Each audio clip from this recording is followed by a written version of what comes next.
Okay, so it's happened to you. It's happened to me. You have received a notification from your Google My Business that you have gotten a bad review and someone rated you a 1 star.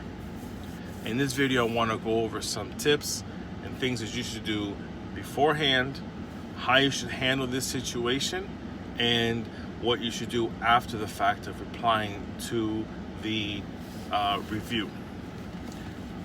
Number one, I'm going to start off by saying that you need to respond to all reviews, good and bad. Us as a small business owner, we are the face of the business. The business is an entity, the entity of what the potential customer is searching for, the services that you provide. And when they come across your business, that is who they are calling. The reputation that is perceived and the reputation that the company holds within the market that you are doing business in. Okay? So we as the business owners, we are the employees of the business and the face of the business. We are the representatives of the business itself. And how we conduct our business for the business and the reputation of the business determines your rating and your perception within the market. So it's a fine line, but a weaving in some sort of business entity and business owner with the perception of how the market is perceiving you as a business. So to get that out of the way, because there's different ways that small businesses handle their reviews and big businesses the way they handle their reviews. Us as small businesses, we are very interconnected and closely connected and related to our customers. Most small businesses, they have a handful of customers that they're doing business for, and it could be anywhere between 1 to 50, 100 to 200, 200 to 300, and I think right around there, is where it's maxing out of possibly, your handful of customers. Then once it starts to go north of that 300 figure, now you're getting into a little bit of the, medium-sized businesses, and then so on and so forth to the big businesses. I would say the big businesses are the companies who have thousands upon thousands of clients, and they're nationwide, and there's other ones that are nation and global, and the way that they respond to their reviews. But going back down to our level of the small businesses, we are very interconnected with the handful of customers that we have. We know a lot about our customers. They know a lot about us and the way that we do business and us as people. And the thing about people is a very funny thing. And they probably also have the same perception of people in their point of view. You will always be surprised in how a person acts. Despite of how the majority of the relationship is for the duration of the relationship, when it comes to specifics and money and dealings with people, especially dealing with money, is when things waver really, really big. Okay? And how we handle ourselves is what sways that pendulum. Okay? Whether you're going to get a 5-star review or if you're going to get a 1-star review. Very, very seldom are you going to get something in the middle, 2, 3s, and 4s. Everybody is very extreme to both sides of the spectrum. You will get some 4 stars. I very seldomly ever see a 2-star on even other businesses that I look up. It's either one or the other one. You may get some 4s. You'll get more 4s than you will get 3s or 2s. I will tell you that, just from what I see. But how you handle yourself when you get a review, and especially a negative review. Step 1, is try to contact the customer. You get that notification from Google My Business, or you get it on your email saying that someone left you a review and it's a negative review. Immediately try to contact the customer and try to find out what happened. You may already know what happened because you just dealt with this situation and you're either on to your next stop or you're going back to your office or to your home. So you're being a small business with not very many layers between you and the customer, you'll probably know very directly on what is actually going on. Now, when you have different layers and a lot of employees that are involved in your business, that's when, it's probably a good thing. When you have layers in your business, you have employees that are working for you, you have managers, you have operations managers, and you have, customer support team. That's when it's a little bit easier to generate that, but then something wavers on that with the personability of the business and customer. I always say there needs to be some form of relationship between business and customer, but also too, I'm finding that probably best to have some type of buffer between you and the customer, that the customer knows that you're the business owner, and then you also are the one who services the account or services multiple accounts. Having a buffer in between is a good thing. I'm finding that out. So going back to step one, contact the customer and see if you could turn that that negative into a positive by any means necessary, because your perception on the new prospect coming in searching for your services that you offer, and they come across your business name, when they read that negative review, everybody's going to get negative reviews. Listen, we're in the business of running a business. And for the duration that you're running your business, and once your pot of customers starts to grow, okay, and you're doing more business, you're pulling more levers. Right? And then you have more, then you start to build these layers in between. So your pot starts to fill up, and then it's boiling, okay, because you're doing that much business and you're hot right now and your water's boiling. What happens when it boils over? Some is gonna spill out. Things are gonna get out a little bit out of control. Levers are gonna start pulling and pushing all over the place. Things get lost within translation. It falls through the cracks, and this is where things can happen.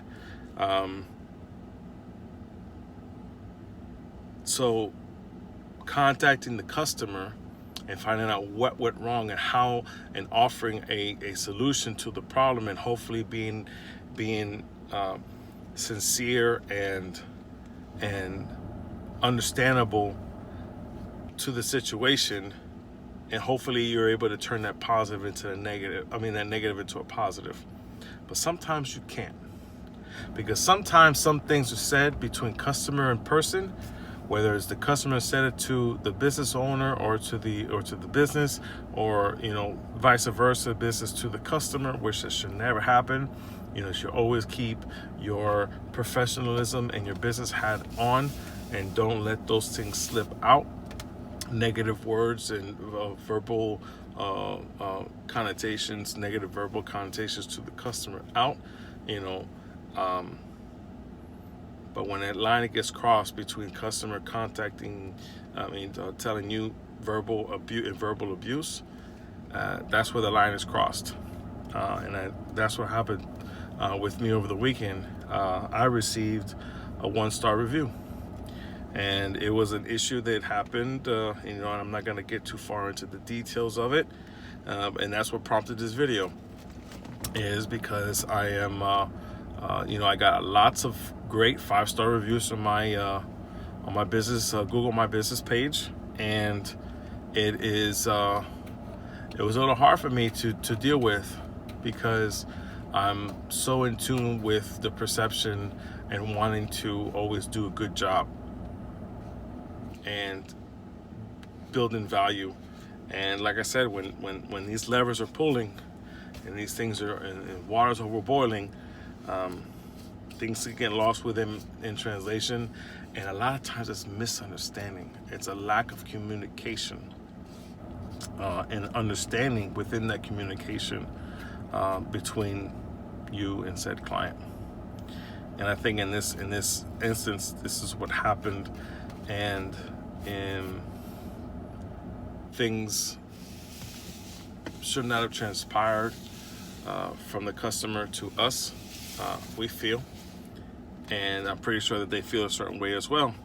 And that's why I go back to saying that through the duration that you're running your business and with the relationship of a customer, it's not always going to be perfect. It's never ever going to always be perfect. Okay, and it's how you handle it. So when you do get that bad review, and it was some bad blood, and you can't contact the customer, then the second tip for you to do is don't reply immediately to the response to the review.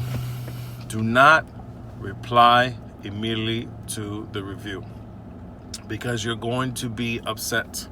You're going to be because you probably just dealt with the situation, and like I said, you're very closely connected to the customer.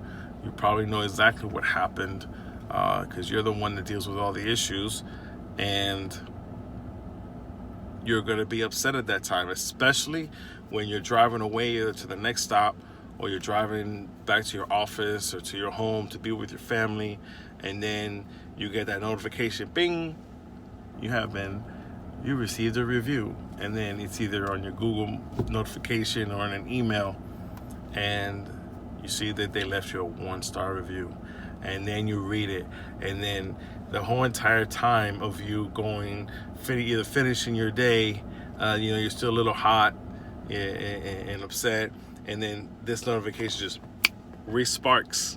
It resparks your flame. And if you're like, and you start typing this whole thing out, you're typing in anger. You're typing with too much emotion. And you're gonna, number one thing, you're gonna sound very combative. When the potential customer, you have to think about this, the new potential customer coming in, searching for the services that you provide, and they see you, they look for reviews. Number one, the customers are looking at the reviews, and if you did have bad reviews, how did you respond to that review? Did you respond combative? Because you replied immediately and you were upset and you were just typing away and all your emotions were into it? Or did you respond like a business, like a professional? And that's the way that I'm in this video. I want us to gear towards is responding with professionalism, and like how a big business would, treating our business, even though we're small business, treating our business like a big business, like how the big businesses do their practices. Okay, so because also too, when you respond immediately, you're gonna type things that don't make sense.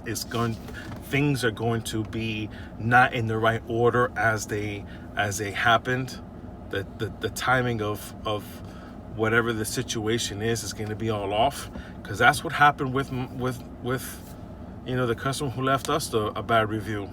They typed it in an emotional manner, and you can when it's read, it's read that way, because the timing of the events doesn't even transpire. She said things in there that did not even make sense, or were not even happening, or that were making it seem like one situation was separate from a different situation when they were all the same situation. Meaning that, like, if I had to replace a motor, and then that's what happened with this one. Needs to replace a motor. You disassemble the motor, you have to inspect the parts from the pump that are connected to the motor. We found a bad part. We called up the client and said, "Miss so-and-so, we have a bad part." They hit the roof. I mean, I don't understand the reason why, The only thing I could think about is, like I said, when money's involved, and then now you have to spend more money that you weren't accounting on.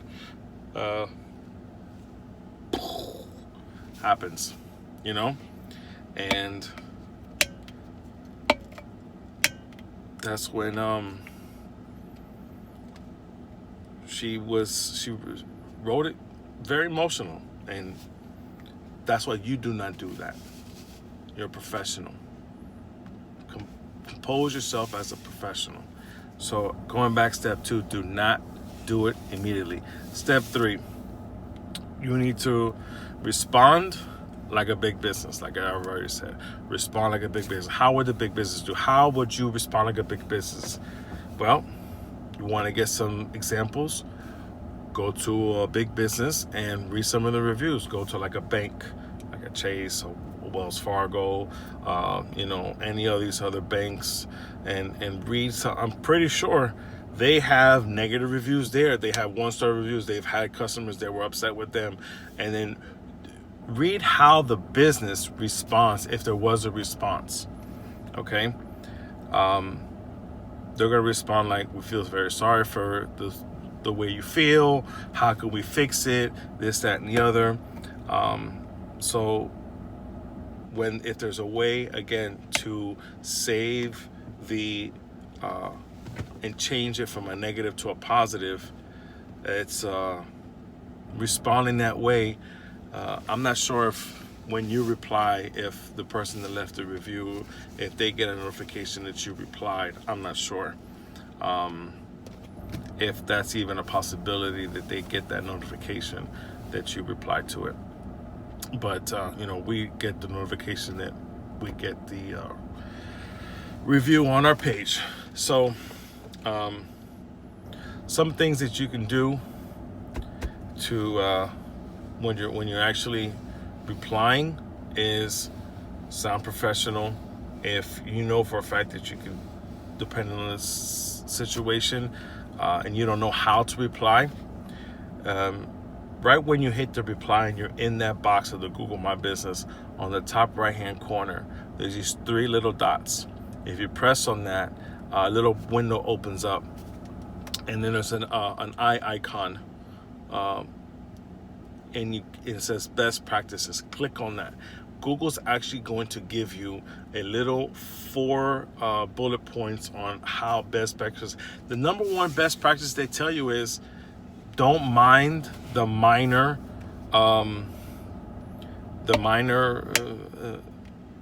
issues that people say, the minor complaints. Don't mind them. Like, don't pay them too much attention. Like, don't put so much emphasis on the minor complaints. Don't major in minor things, right? What I was taught, never major in minor things. That means don't put too much mind in the minor stuff. Type your sincerity into it, see if you can fix the situation, and keep it moving. You're gonna get bad reviews. You gotta understand something. You're running a business. As your business grows, it's never gonna be perfect. You're gonna have some falters. All you can do is just try to fix the situation, try to mend it, and learn from that for the next time. Keep learning, keep moving forward, so you better your business practices, right? And that's last 2 things: how to actually move on from the review. Once you've typed it up, let me say this: have somebody else read it. Have somebody else, either your wife or your partner or someone else that in your business that you're working with, and have them read it and have them give their honest opinion about it. And if they say that it sounds too combative, or it sounds like you're trying to prove a point, you don't want to try to prove a point when you're doing a review or response to a negative review. You want to sound like you're sincere. If at any case you can't, there was things in your review that were said that were not truthful, yes, go into a little description of how the events did take place. Again, if the customer left a review and they were not being coherent, and you can see their emotion was in it, you can take a little bit of your review and put things in order as the events took place, and then follow up with your sincerity. But how do you get over this when you get a bad review? Go get another 5-star review. Go out, you turn that negative situation into a positive. Go find another one of your clients that know they rave about you and ask them to please leave your 5-star review, and keep building up those 5-star reviews. So the best way to get over one is to go get another one. Go get over a negative one and go get a positive one. Go get another 5-star review, and then another one, and then another one, and then another one. And then and ask for real reviews, because as your business continues going in duration of time, customers are going to be able to see how many positive ones you have versus how many negative ones you have, right? If you have this many positives and this many negatives, well, chances are they're going to feel more comfortable because of the track record of all the positives versus the negatives. Okay? And then what do you do about that now? Now, once you got the other 5-star review, now you got to replace that customer, because 9 times out of 10, that customer is no longer your customer. So you got to go replace that customer. Go get another customer. Go find someone that is going to be good for you. Another thing I found out is seriousness. The customers who leave you bad reviews are the customers who leave you high and dry. Go back and look at the relationship that you've had with them. Did they spend money with you? Did they approve of repairs for you to do? Were they accepting of the things that you were recommending to them? Did they ever take your advice? Did they ever refer you to other people? Or was it just merely a one-stop, don't do anything else type of thing? And you'll see the customers who spend money with you and refer you, those are the good clients for you. Those are the clients that treat you well and care for you as a person that's doing service on their property. So keep that in mind. Keep moving forward. Thank you so much. So I'm gonna go over these tips one more time. Number one, contact the customer immediately once you get a bad review and try to turn that negative into a positive. Number two, don't reply immediately. Don't reply with anger or combativeness or trying to prove a point on how you feel, because it never turns out good. The third thing, reply like a big business. Keep the perception of your business always a positive one. How you reply is how other potential people who are searching for the services that you provide, when they read that negative review, they're going to read how you replied. How do you actually handle customer complaints? How you handle that customer complaint is potentially how you're going to handle any issues that may arise with them if there was any to happen. So number four, once you've done your review and you're writing it out, have somebody proofread it to make sure everything is good. If you need to change things or take things out, please don't make it so wordy. Don't try to prove a point. You're not the one trying to, you need to prove the point that you're a good company. That's the point that you need to make. You're a good company, not to prove the point that you are right regarding the situation. It's how you are handling the situation. So fourth thing, have somebody proofread it before you press send, because once you send, it's out there for everybody to read. Fifth thing, go get another 5-star review. Get yourself out of the funk. Go back and combat that negative review with a positive review. And then last but not least, number 6, go replace that customer with another customer. And hopefully this finds you well. Thank you so much on this video. More to come. Put your comments down below. Please like and subscribe my page. And any questions that you have regarding this, These are all my own thoughts and how I handle things. So if you have anything positive to say, leave a comment down below. There's a lot of negative things happening in this world right now, and we don't need no more hatred. We don't need no hostility. So only positive vibes coming out from me to you. Thank you so much again. Like and subscribe to my page.